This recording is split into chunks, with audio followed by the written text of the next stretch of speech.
খুব দুর্ভোগে আছি, এমনকি ঘরের জীব ও নতুন সব নদীতে যাওয়া লাগে। রাত্রের বেলা পানি আসে, এই পানি দিয়ে কি কিছু কাজ করা যায়? পানির জন্য দীর্ঘ লাইন, গরমের মধ্যে বিভিন্ন পাত্র নিয়ে এলাকাবাসী অপেক্ষা করলেও পানি পড়ছে খুবই ধীর গতিতে। গত ১ বছর ধরে তীব্র পানির সংকট দেখা দিয়েছে ঝালকাঠি পৌরসভার ৯ নম্বর ওয়ার্ডে। চলমান তাপপ্রবাহে এই সংকট আরও বেড়েছে। স্থানীয়রা জানান, নিয়মিত বিল পরিশোধ করা হলেও মিলছে না ২৪ ঘন্টা নিরবচ্ছিন্ন পানি সরবরাহের সুবিধা।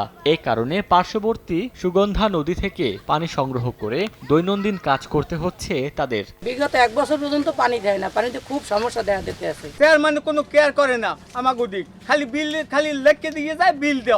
বিকাশে কম খরচে ক্যাশ আউটের লিমিট বেড়ে ৫০,০০০, প্রিয় এজেন্টও ২টা।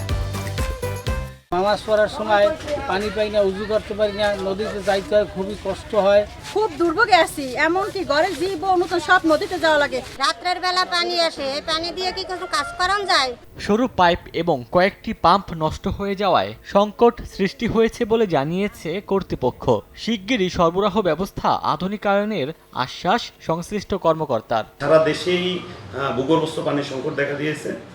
ইতিমধ্যে আমাদের এখানে 7 ডিস্ট্রিক্ট প্রকল্প থেকে ভূপৃষ্ঠস্থ পানি একটা ট্রিটমেন্ট প্ল্যান হচ্ছে, যা ঝালকাঠিবাসীর জন্য একটা সুখবর বয়ে আনবে। ঝালকাঠি পৌরসভার ৯ নম্বর ওয়ার্ডে অন্তত ১০,০০০ মানুষ বসবাস করেন।